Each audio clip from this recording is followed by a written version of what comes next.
was supposed to be the summer of a lifetime for 16-year-old Hannah Lewis, a bright, adventurous teenager spending her vacation at a lakeside camp, surrounded by friends, laughter, and endless adventures. But on the night of July 8, 2011, that dream summer turned into a nightmare. Hannah vanished into the darkness without a trace.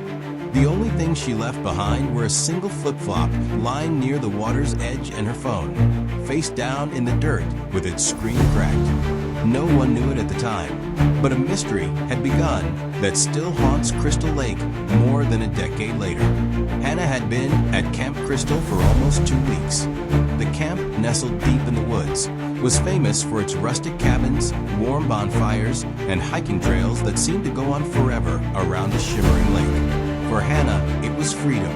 She could laugh with new friends, paddle canoes under the stars, and enjoy the kind of summer every teenager dreams about. Her parents said she always sounded happy whenever she called. Friends remembered her posting silly updates and sending photos of the lake. She was safe, or so everyone thought. That night, at exactly 10:23 p.m., Hannah sent a short message to her best friend. Just 6 words: going for a walk near the lake. It seemed so harmless, so peaceful, but it was the last message she would ever send. Around 11 o'clock, a few counselors reported hearing unusual noises from the water, splashes, followed by what one later described as a muffled scream. At the time, they brushed it off, assuming kids were breaking curfew and playing near the shoreline. By sunrise, Hannah was gone. When investigators arrived, the shoreline painted a strange picture. One flip-flop sat near the edge of the water. Her phone lay in the dirt nearby. The screen cracked.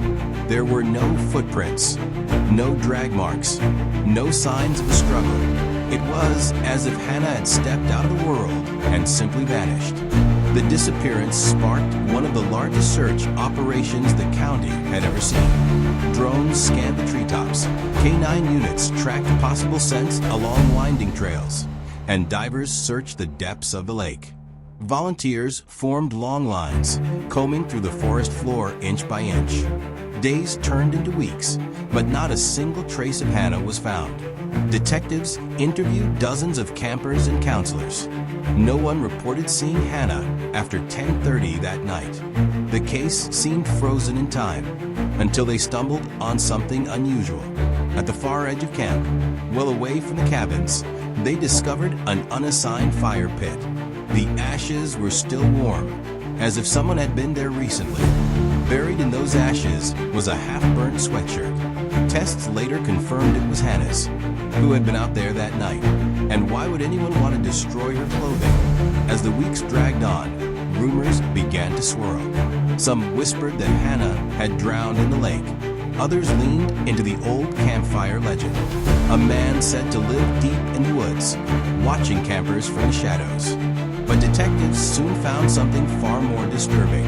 When investigators searched Hannah's phone, they uncovered that she had been talking to someone online. His username was NightHawk.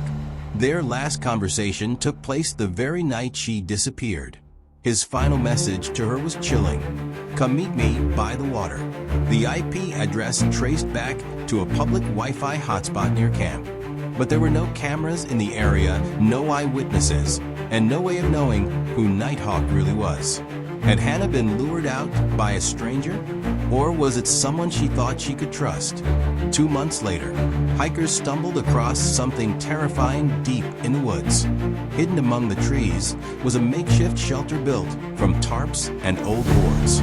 Inside, investigators found empty food wrappers, discarded camping gear, and a stack of Polaroid photographs. They were all of Hannah. The pictures showed her at camp, taken without her knowledge. Hannah laughing with friends. Hannah sitting by the cabins. Hannah walking alone on a trail. Even Hannah standing by the lake. And the last photo was the most haunting of all. It captured her at the shoreline on the night she disappeared. Whoever had taken those photos has never been identified. More than a decade has passed, but Hannah's case remains unsolved. Was she tricked into the woods by someone she trusted? Was there a predator watching the campgrounds, waiting for the right moment? Or was it someone hiding in plain sight all along? No one knows for sure. Hannah's story is a reminder that even the most beautiful places can hide terrible secrets. A camp that should have been filled with joy and safety instead became the setting for a nightmare. And somewhere out there, whether it was NightHawk or someone else, someone knows what really happened to Hannah Lewis. So what do you think? Was Hannah the victim of an online predator, a stalker in the woods, or something even darker? Let me know your theory in the comments. And if you found this case chilling, make sure to subscribe for more true crime mysteries. Because Hannah Lewis's story is just one of many that still demand answers.